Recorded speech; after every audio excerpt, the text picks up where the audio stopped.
Item ಯಾವುದೇ ಇರಲಿ try ಮಾಡಿ ಆಚಿ ಚಿಕನ್ ಮಸಾಲಾ. ಆಚಿ ಚಿಕನ್ ಮಸಾಲಾ. ತುಮಕೂರಿನಲ್ಲಿ ಸಿನಿಮಾ ಸ್ಟೈಲ್ ನಲ್ಲಿ ಥ್ರಿಲ್ಲಿಂಗ್ ಕ್ರೈಮ್ ನಡೆದಿದೆ. ಹುಡುಗಿಯನ್ನ ಎತ್ತಾಕೊಂಡು ಹೋಗಿ ಕೊಲೆಗೆ ಯತ್ನ ನಡೆದಿದೆ.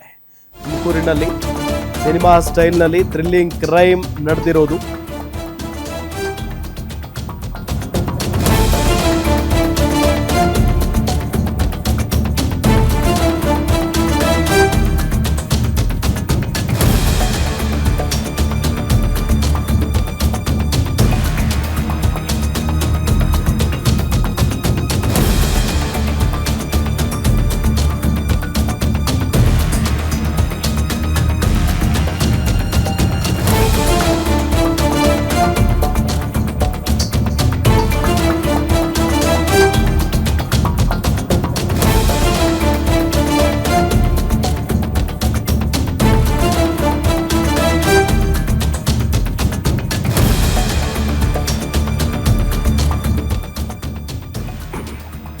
ಹುಡುಗಿಯನ್ನ ಎತ್ತಾಕೊಂಡು ಹೋಗಿ ಕೊಲೆಗೆ ಪ್ರಯತ್ನ ನಡೆದಿದೆ.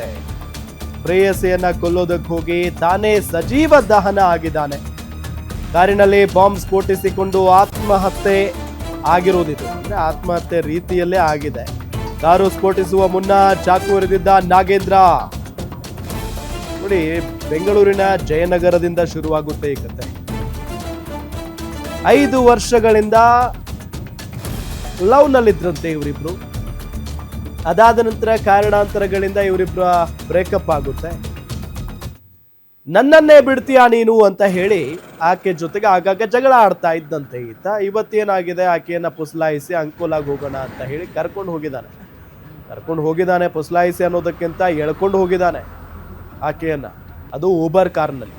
ಆ ಚಾಲಕ ಅದು ಎಂಥವನೋ ಏನೋ ಗೊತ್ತಿಲ್ಲ. ಅಷ್ಟೆಲ್ಲ ಗಲಾಟೆ ಒಳಗಡೆ ನಡೀತಾ ಇದ್ರು ಕೂಡ ಗೊತ್ತಿಲ್ಲದೆ ಆಕೆಯನ್ನ ಕರ್ಕೊಂಡು ಹೋಗ್ತಾರೇ ಇದ್ದಾರೆ ಕಾರಲ್ಲಿ. ಸೊ ಅದಾದ ನಂತರ ಆ ಚಾಲಕ ಏನಾದ್ರು ಎಚ್ಚೆತ್ಕೊಂಡಿದ್ರೆ ಬೆಂಗಳೂರಲ್ಲೇ ಸ್ಟಾಪ್ ಮಾಡ್ಬೋದಿತ್ತು. ಈ ರೀತಿಯಾದಂಥ ದೊಡ್ಡ ಕ್ರೈಮ್ ನಡೀತಾ ಇರಲಿಲ್ವೇನೋ ಇವತ್ತು. ಬಟ್ ಆ ಹುಡುಗಿ ಏನಾದರೂ ಪ್ರತಿರೋಧ ಒಡ್ಡಿದ್ಲೋ ಇಲ್ವೋ ಗೊತ್ತಿಲ್ಲ.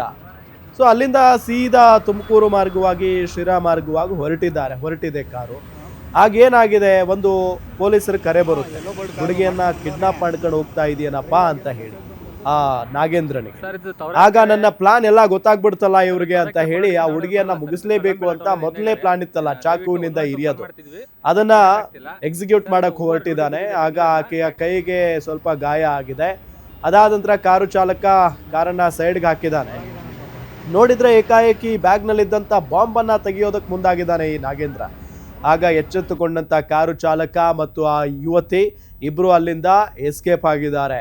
ಅಷ್ಟರಲ್ಲಾಗ್ಲೇ ಆ ಬಾಂಬ್ ಕೆಳಗಡೆ ಬಿದ್ದು ಬ್ಲಾಸ್ಟ್ ಆಗ್ಬಿಟ್ಟಿದೆ. ಕಾರ್ ಒಳಗಡೆನೆ ಬಿದ್ದು ಬ್ಲಾಸ್ಟ್ ಆಗ್ಬಿಟ್ಟಿದೆ. ಸೊ ಆ ನಿಟ್ಟಿನಲ್ಲಿ ಕಾರಿನ ಜೊತೆಗೆ ಈತನು ಕೂಡ ಸತ್ತು ಹೋಗಿದ್ದಾನೆ ನಾಗೇಂದ್ರ. ತನ್ನ ಪ್ರೇಯಸಿಯನ್ನ ಕೊಲ್ಲಬೇಕು ಅಂತ ಹೇಳಿ ಪ್ರಯತ್ನ ಪಟ್ಟವನು ತಾನೇ ಇಲ್ಲಿ ಸತ್ತು ಹೋಗಿರೋದು. ಸೊ ಅದಾದ ನಂತರ ಈಗ ಪೊಲೀಸ್ನವರು ಕೂಡ ಬಂದು ಪರಿಶೀಲನೆಯನ್ನ ನಡೆಸ್ತಾ ಇದ್ದಾರೆ. ಈ ವಿಚಾರದಲ್ಲಿ ಏನು ನಡೀತು, ಎಲ್ಲಿಂದ ಆರಂಭ ಆಯಿತು, ಜೊತೆಗೆ ಈಕೆಗೂ ಆತನಿಗೂ ಏನು ಸಂಬಂಧ, ಸೊ ಪ್ರತಿಯೊಂದು ಮಾಹಿತಿಯನ್ನು ತೆಗಿತಾ ಇದ್ದಾರೆ ಪೊಲೀಸ್ನವರು. ಜೊತೆಗೆ ಈಗ ಗಾಯಗೊಂಡಿರುವಂಥ ರಮ್ಯಾಳನ್ನ ತುಮಕೂರು ಜಿಲ್ಲಾಸ್ಪತ್ರೆಯಲ್ಲಿ ದಾಖಲು ಮಾಡಿ ಚಿಕಿತ್ಸೆಯನ್ನು ನೀಡಲಾಗ್ತಾ ಇದೆ.